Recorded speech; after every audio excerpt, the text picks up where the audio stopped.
On this week's episode of Whitetail Cribs, we're making a stop in eastern Pennsylvania to visit with Glen Neilson. Glen is a longtime hunter with a trophy room stacked with a wide range of species. You'll also get a chance to see his in-home taxidermy studio. Be sure to hit the like button and subscribe if you enjoyed the video. The Exodus team is traveling around the United States to take a look inside the trophy rooms of some of the most interesting whitetail hunters in the country. From giant bucks, unique racks, and riveting stories, welcome to Whitetail Cribs.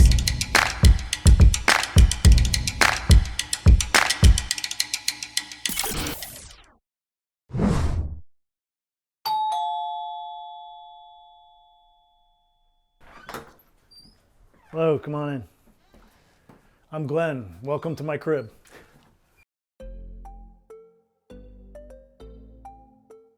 This is my kitchen. This is my son Hunter. How you doing? And he's quite the hunter. We got the good old whey protein up here. If you open up, we tend to eat a lot of wild game in this house. Got some whitetail sitting on the shelf, a buckeye shot. Got some moose on the top shelf, some caribou. Got a lot of eggs back there. I eat a lot of eggs, 2 whole eggs and 9 egg whites a day. So we'll move on to the next room.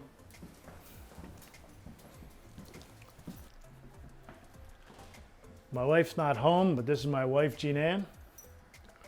Holding my grandson. I have 2 older boys. This is Ryan. And Hunter you met. I have another son, Glenn, and Noah. Noah's 17. Hunter's 21. Ryan's 28. The oldest one's 30. He's married. He just got married. This is my one and only deer on this level. I'm restricted to 1 animal up here. I had to fight long and hard to get that one. One of my favorite pictures. But now we'll go down and look at what my real crib is. So, welcome to my crib.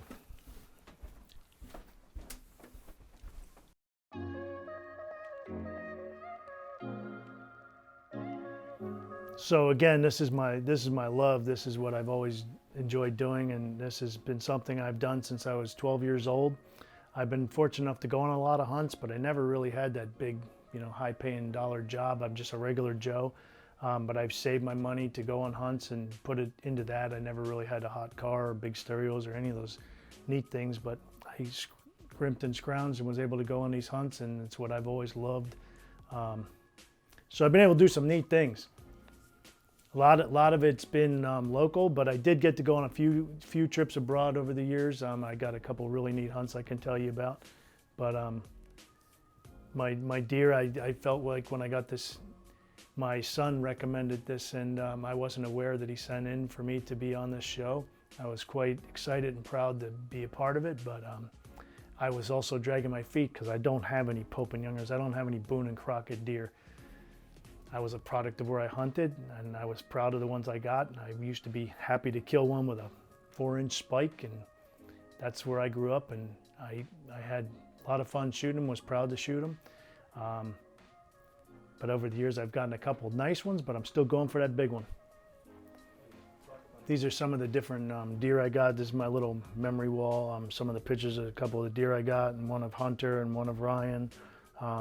These are some strikers I carve. I like to carve them for turkey hunters. I used to take them to the shows and sell them, but these are some of the ones I have left. I just whittle them with a pocket knife. I was a stay-at-home dad for a long time, and took care of my sons. And when I was bored at night, I'd sit with a popcorn bowl and whittle these with a pocket knife while I was watching my kids while they were watching their Barney and shows. This is another little memory lane thing here. This is the first duck I ever killed. Deer I killed with a bow in Pennsylvania. This is a buck I killed in upstate New York in the Adirondack Park with a rifle. Some of my turkey tails. I love the turkey hunt, quite exciting. Nice deer I killed with a rifle in Allentown area where I grew up. This is a collection of sheds that my sons and I have picked up over the years. We used to do it all the time. It's a really great family time, just going out and looking for them. This is a collection of my little monster bucks I shot when I was young, just a bunch of little dinks. And I was quite happy with them. And over the years, I've gotten a little bit bigger, got a little better. This is one I killed with a bow. Really neat hunt. He came in with another buck, and that buck walked right under me, and he was out about 25 yards, and I got him. Saw the arrow go through and just float down on the ground like that. Killed that one with a bow. He ran into a tree and broke his whole beam off. I repaired it. Killed that one in New York with a rifle. That one with a rifle in Pennsylvania. That one with a rifle in Pennsylvania, but the gun malfunctioned, so I had to finish it off with a pistol. Killed that one with a bow in Pennsylvania. This is the trip I got to go on with my sons in 2014 on a bear hunt. That was a lot of fun. I can elaborate on that a little more in a minute. Neat mount I did. I killed another duck on that trip when I shot that one over there. Just a really cool memory of that hunt. I built this gun cabinet out of an old pallets from it was in a dumpster, and some of the carvings I did. Got a lot of my guns in there. We don't have to see them, but I grew up in the heyday of pheasant hunting. I had a lot of fun hunting pheasants. I was always hunting something. I'd get off the school bus and tell my mom I'm going out to get dinner, and I'd come home with dinner. I used to do some whittling and carving and wood burning. Some of my pieces there, that's what that is. Turkey hunt with my son Hunter, that was a lot of fun. Killed this in Alberta with a rifle.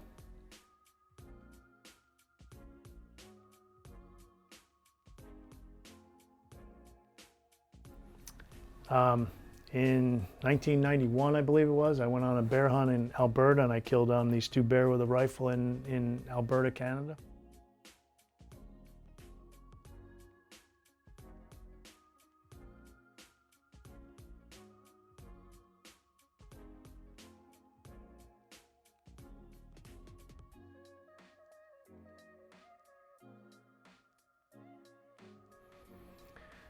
This was a really cool hunt.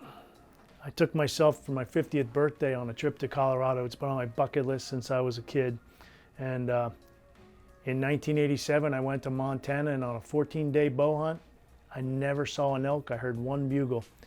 So I told my brother, I said, yeah, I'd like you to come with me on this hunt. I said, but we're gonna reach out and touch them this time. I'm taking a rifle. And I got this bugger in 2011, and he sat in the freezer for 8 years. And my two boys kept prompting me and telling me I need to mount it. So I just mounted this myself this summer, and I think he came out pretty good. I love his, he's got these really great fronts, 20 inches each one, so it's really kind of a neat bull. He's not a monster, but he's just really cool. Killed him in an Indian reservation property. There was actually artifacts on this guy's property, and I was able to pick some of them up and not get fined because it was on his own property. If I'd done it on Indian reservation property, it had a pretty big fine. I practiced carving the memory of this hunt on this gun stock because I was gonna do it on the real gun I shot it with. And I did that as a practice run because I'd like to do that on my gun to commemorate that hunt. And I found this awesome mule deer shed on that same hunt. Here's a buck I shot in Pennsylvania up in the Susquehanna County, up on the northern tier. And one time I was in a deer hunt in New York, and I was on a deer hunt, and he came running into the woods, and I shot that beautiful coyote.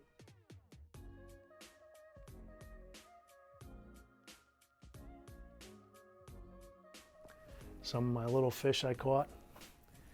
First bear ever. I was 18 years old, never seen a bear before in my life. And second night on stand, he came in. I pulled back my bow and shot him, and he went 25 yards and flipped over. And of course, I heard that death moan, and I knew he was dead, but it made my hair stand up on the back of my neck. I took the arrow out of the ground, put it in my quiver, took the broadhead off, put it on the plaque, took that arrow up the next year, shot another bear. The arrow went clean through the bear, stuck in the ground. And I was like, oh, this is pretty cool. I pulled the arrow out of the ground, took the broadhead off. Went up the third year, I didn't see a bear, so I had to retire that arrow after 2 bear. Never bended or anything. Big turkey I got. I went to northern Quebec back in the heyday of caribou hunting, 1989, a long time ago. Best trip I ever did in my life. I was pretty young, saved up, and took a friend, and we both got the 2 caribou. I got this one with a bow and this one with a rifle on the same trip. I saw probably 2,000 animal. Did some awesome fishing. Neatest experience ever, seeing that many. I mean, it was like National Geographic, watching them migrate. One of the coolest things I ever did. And everybody thought I was nuts to spend that much. And now, today, you can't even hunt them. The migration and the herds have been shut down, except for the natives can hunt them, unless you want to go to Alaska or Newfoundland. You can't even hunt them around here. And everybody would love to do it now because of my stories about it. And just an awesome hunt. Deer I killed in New York with a slug gun. Then I went to Canada. I went up to Quebec on a bear hunt with my son Ryan when he turned 16. I took him up there as a birthday present. Of course, I went along so I could hunt too. But I killed that 4 hours into a 7-day hunt. So I had a lot of time to fish, waiting for Ryan to make a shot. Didn't happen. We came home empty-handed that trip. Fox I mounted. Big turkey I got, pretty cool. I killed this big hog with an 85-pound bear recurve on a game farm out in western Pennsylvania. He was pretty big and made a couple good shots on him, but he was pretty durable. He didn't want to die. Another buck I killed in the Adirondack Park. Pretty sparse up there to see a deer, but it was pretty neat country. 6 million acres, forever green to hunt. One I killed in Maine a couple hours into the trip. I was invited on the trip. This is a picture of my son Ryan. He started a YouTube channel last year and called himself Alpha Archer, and Hunter and I have been able to tag along with him, and he's been filming, and now we're both trying to film our own hunts. Quite hard to do. It's not as easy as you think. Very first year, all 3 of us killed really great bucks, and we were quite happy and said that'll be far and few between. And of course that came to fruition this year. Ryan killed one early in the season. I didn't get one, and Hunter didn't get one, so it was kind of a dry season, but still fun. So, I've hunted big woodlots and mountain country most of my life, and I hunted 3 hours north of here from the time I was a kid till maybe 10 years ago, and I knew the land like the back of my hand. But in a lifetime of hunting there, never saw a big buck, never got an opportunity, never had a big buck on the property. And you have to hunt where the big ones are to get them. But I was stuck in a rut because I just was like, I know this place, it's fun, we all get together there. And here's a tip for y'all. Started hunting after I lost that property after 35 years. Started hunting little pockets and little suburb properties. And my 2 sons, Hunter killed this one not far from home here. And I mounted that for Hunter. My son Ryan killed this one not far from here, and of course they both got almost bigger buck than I've ever killed in the suburbs. And I mounted them for them. This is the one I killed last year for the Alpha Archer video system, but you know, mine didn't get mounted. It's not mounting worthy. My best archery buck ever. Really cool 10-point I shot in Allentown area, small pocket of woods.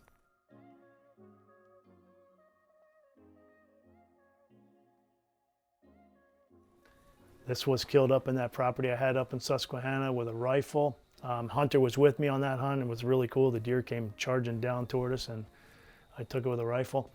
This one I killed in New York. I grunted, and the deer came running in, hair standing up on the back of his head, and I shot him as he ran by with a slug gun.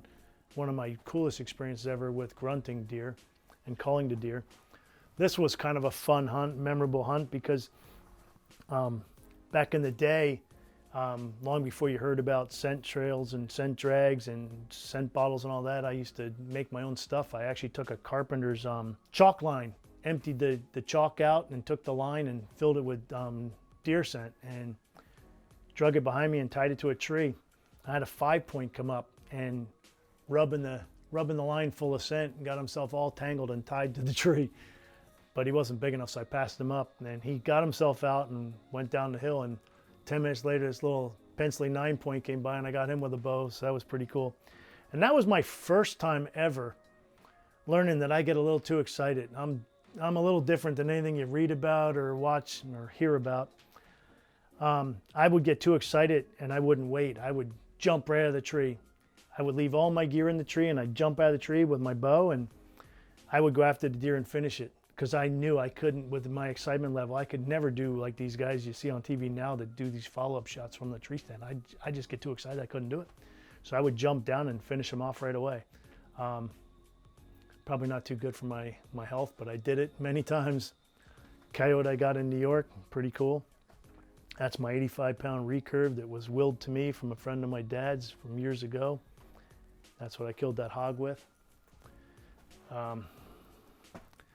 Pretty cool collection of some turkey beards. I love to go after them. They're a lot of fun. So 90% of these mounts out here I've done myself. I just love doing it, and that's I've always tinkered with it and do it and really enjoyed doing it.